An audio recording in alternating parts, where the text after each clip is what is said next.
teman-teman, jumpa lagi dengan Kak Ayu, tutor bahasa Indonesia kalian. Nah, kira-kira hari ini kita mau bahas apa ya? Sebelumnya kakak juga mau nanya nih, di antara kalian adakah yang sering membaca novel, dongeng, atau buku sejenisnya? Jika kalian sering membacanya, mungkin kalian sudah tahu ya bahwa di salah satu bagian buku tersebut ada daftar riwayat hidup. Nah, daftar riwayat hidup itu berhubungan loh sama materi hari ini. Daftar riwayat hidup itu merupakan salah satu bentuk teks biografi. Jadi sudah tahu ya kita mau bahas apa hari ini? Kita mau bahas teks biografi. Teks biografi ini merupakan teks yang menceritakan tentang kehidupan seorang tokoh. Tokohnya ini bisa tokoh terkenal ataupun kurang terkenal atau tidak terkenal. Bisa jadi tokoh idola, tokoh politik, atau tokoh agama, dan lain-lain ya.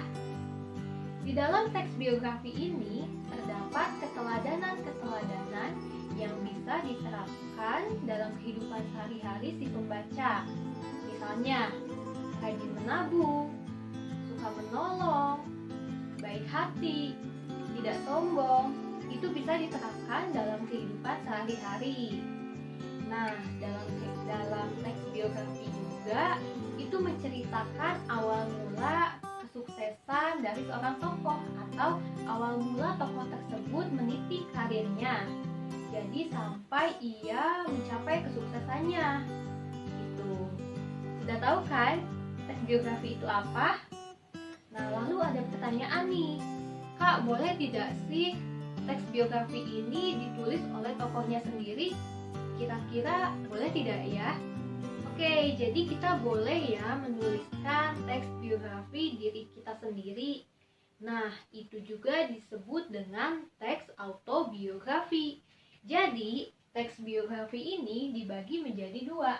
Ada teks biografi dan teks autobiografi. Nah, teks autobiografi ini ditulis langsung oleh si tokoh yang ada di teks tersebut.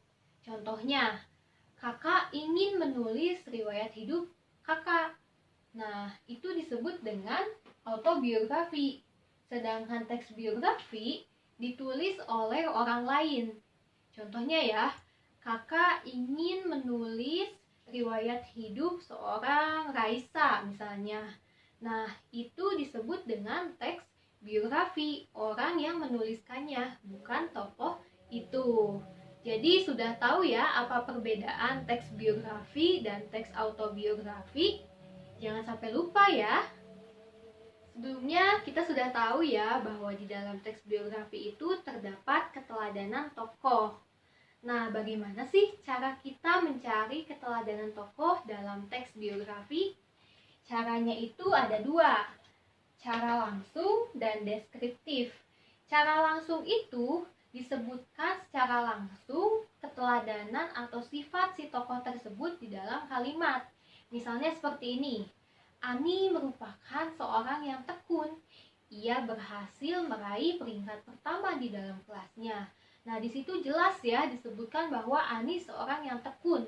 Jadi keteladanannya itu tekun ya. Nah, sedangkan deskriptif ini tidak disebutkan secara langsung di dalam kalimatnya. Contohnya, Ani setiap hari membantu ibunya menggoreng bakwan. Nah, di situ tidak disebutkan ya secara langsung bahwa Ani itu sebenarnya rajin dan suka menolong. Gitu. Jadi sudah tahu ya cara untuk mencari keteladanan tokoh di dalam teks biografi. Kakak juga sudah yakin nih bahwa kalian sudah tahu materi teks biografi ini secara umum. Jadi kalian bisa dong menulis teks biografi atau memikirkan siapa ya tokoh yang akan saya tulis di dalam teks biografi. Tulis di kolom komentar ya. Dadah!